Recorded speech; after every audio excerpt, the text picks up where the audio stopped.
Hello, and welcome to my Fire Emblem 15 ETZ playthrough. I'm USS Gordon Captain here with, 1776. and you're watching 15 minutes of JRPG nonsense. Yes, this is the episode in which nothing happens. Kind of Mm. true. We do have one fight for you. Oh, yes, it's something to see. It's really special. But unfortunately, we have to sit through a lot of quests in order to see it. First, we give the girl the medicinal syrup. We got that medicinal syrup in the cheese taster quest in Act 1. When we didn't give it to Alm, we just took the blue cheese from Alm's route and gave it to Celica so she could get that medicinal syrup. Now Celica promotes.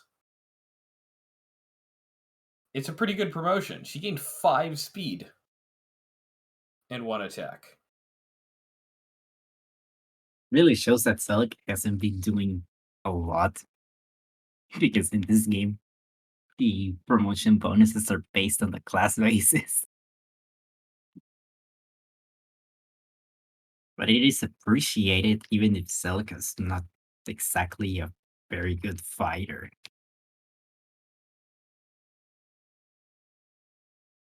And So so we go on to the next part of JRPG nonsense, which is activating the sluice to officially begin Act 4. I mean, it's pretty neat that you can go around the map fulfilling all the quests before the act starts because you don't get map spawns besides the zombie. Yes, now we go all the way back to the sluice gate so we can activate the sluice and not have any map spawns, including the zombie. Yeah, that's a really good thing about starting an act. When you begin an act, all the zombies disappear, so you can go wherever you need it. Where there were zombies before. And then we get Delphia. She exists. Yeah, she's like the cast unit, even though discounting the fact that Est is in this game. She's Mage S. She can do some funny things to armor knights. Yeah, she actually has really good offenses, but her defenses are very bad. So she'll be doing lots of damage, and then you'll somehow have to get her out of the way of every enemy. I mean, she does come with aura, this strongest generic weapon that a mage could have. That doesn't have crit rate anyway. And now we begin the Dragon Shrine quests. So there are two main quests in Dragon Shrine. The first is to get this woman's son her journal, and the second is we want to get a stat booster and a weapon. The stat booster and weapon are there is Nethergrand, which is a skill boosting item, and the Iron Lance, which is not a very good weapon at this point in the game. It would have been really nice if this Iron Lance were like easier to obtain in early Act 3 And somehow. it is a shame that we cannot walk all the way up here because stupid echoes remake nonsense. It would have been interesting, for example, that Iron Lance were in Seabound Shrine somehow. Oh, that would be really great. So we get the Nethergrand, and we get her journal. We get the journal of the woman's son. I could have sworn that Sun was dead. Yeah. I mean, it really says a lot. We're more interested in the story than whatever is going on here. Yeah, so this is just born stealth. Actually we're walking our way to the Necro Dragon fight, but then I realized that Dean couldn't one round the Necro Dragons, so I'd have to go all the way back. Um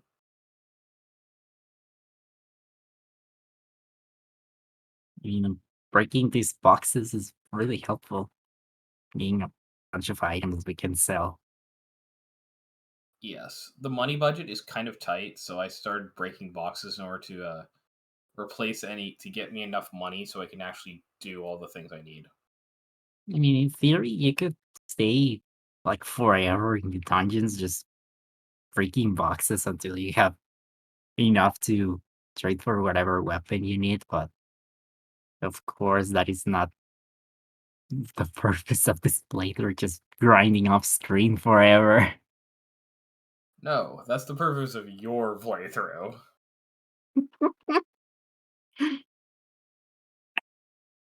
I mean, because who would want to see a video about Celica breaking boxes for 10 hours?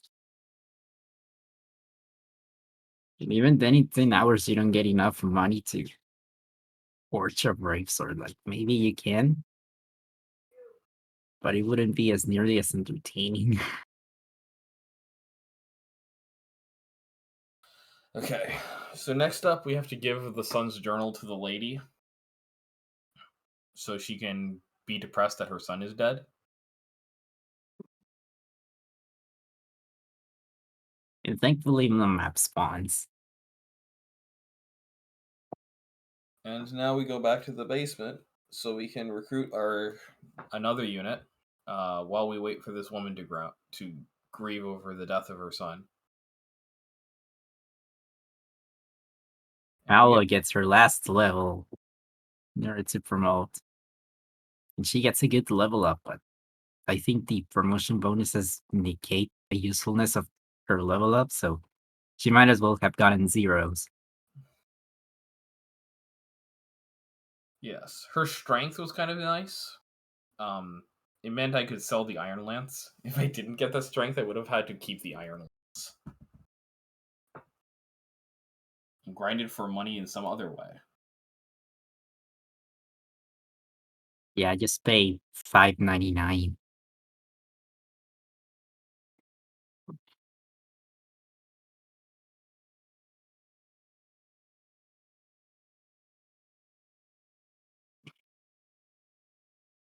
There's also a mage ring.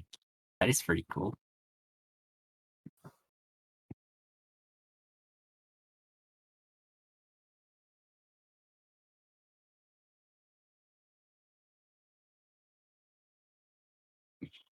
Nothing is happening.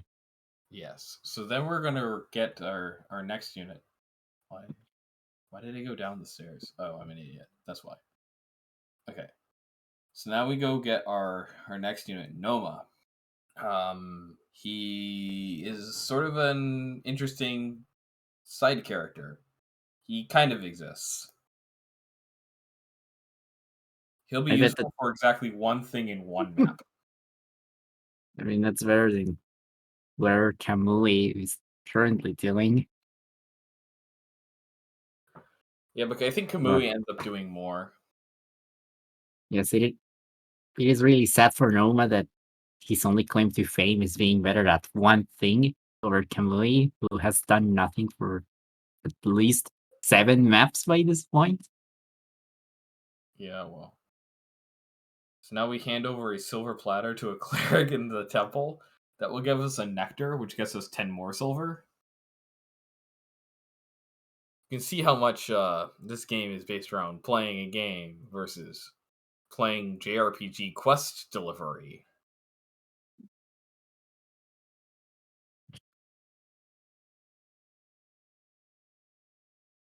Yes, All still right. better than watching enemy face play out for 100 years. Oh, you mean Radiant Dawn?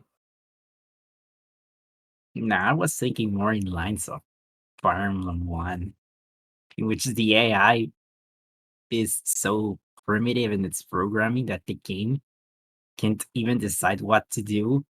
It takes them like a few seconds to know and input the right protocol, and it's like, oh yeah, I need to move towards the enemy. And it take like 5 million years walking because the animations are so slow. And then it has to decide if another enemy moves, and then it just goes on and on and on. Okay, we forge the third star of the Brave Sword. This will allow Dean to one round enemy Necro Dragons in Dragon Shrine. And it's all set up. It is time for the most legendary clear of Fire Emblem history. This is the Dragon Shrine 0 turn. You may wonder, a turn is a turn. It can't be any 0. Well, Arissa Fishcord moderator. On the game screen, the game defines this as turn 0. And from an expected turn count perspective, one, we define our in any time when you have only two objectives, only two states, win and lose. We take the sum of the infinitely repeated series, which will get us a alpha, which ended up being turn count divided by chance of success at the infinitely repeated geometric series. When turn count is equal to 0, for all COSs greater than or equal to 1, greater than 0, ETC is equal to 0.00. So in order to achieve this, we have to flash red on the Necro Dragon. This will trigger the Necro Dragons to attack us on enemy phase. Celica has been equipped with an Iron Shield. This will allow Celica to not get targeted by the Necro Dragons. Instead, they will prefer to target Dean. From there, Leon gets a kill on the Necro Dragons just for show, and we have to turn wheel to get Dean to get this kill on the Necro Dragons. He needs a double crit and 14 strength plus a 3 power Brave Sword is exactly enough might to one round a Necro Dragon. Leon finishes the last one, and that's Dragon Shrine in 0 turns. Truly has LTC conventions been defied.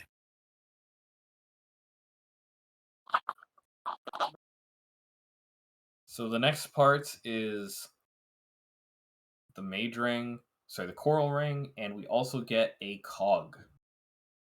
The cog is nice because it's a cog. Actually, it's not that useful. Much Render's also revival found it. So we could have brought back Kamui if we wanted to. If he died all those maps ago. Or if we used someone as bait. But nobody's dead. Yet. And we Okay. also traded the Fugi Shield. Yeah, the Fugi Shield gives us a golden apple.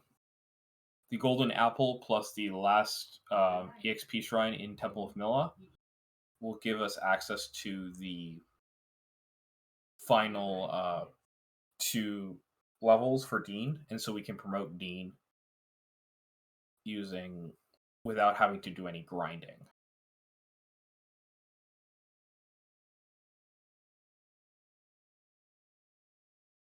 This is nice because it means that I didn't have to train a bad unit like Saber or Kamui all the way up to promotion. And instead, I get to train a good unit, Dean. Dean actually has some of the best speed bases and really good skill base compared to Dread Fighters.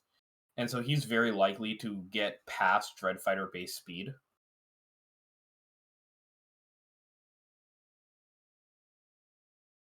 It's really helpful to deal with enemy Dread Fighters. Yes. So here, this is not actually the final way I distributed attack fountains in the actual run. I actually ended up giving 1 to promoted Dean and 1 to Leon instead of giving 1 to May. I needed that second attack shrine on Dean so we could give Dean so Dean could one round the enemy Dread Fighters with just a critical hit, and he wouldn't need a hit and a critical.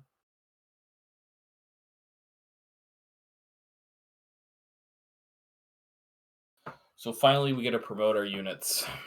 Paula, who's been a struggle to promote this whole time, is finally going to get her promotion, and Dean, who's also been a struggle to promote this whole time, is finally going to get his promotion.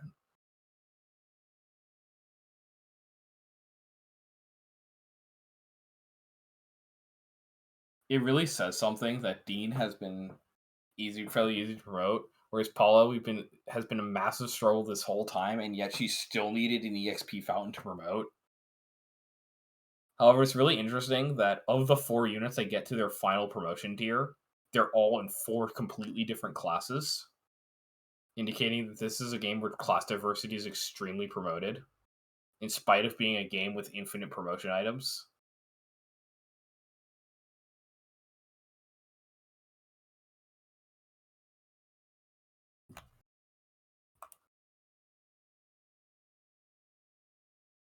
Paula's promotion has one notable characteristic. So she's going to get a bunch of HP and defense, and you may notice nothing else, but she gets Banish. Now, Banish will mean that she'll be able to one round enemy gargoyles in a upcoming map and be able to be pretty good against the fiends in another. But other than that, Banish actually does surprisingly little because, in spite of SOV being known as a game with a bunch of terrors, those are actually mostly spawns off of Canors who get killed by Leon before she can do anything. And that was JRPG nonsense, cleared in 0 turns. I'll see you guys next time. Ciao! See ya.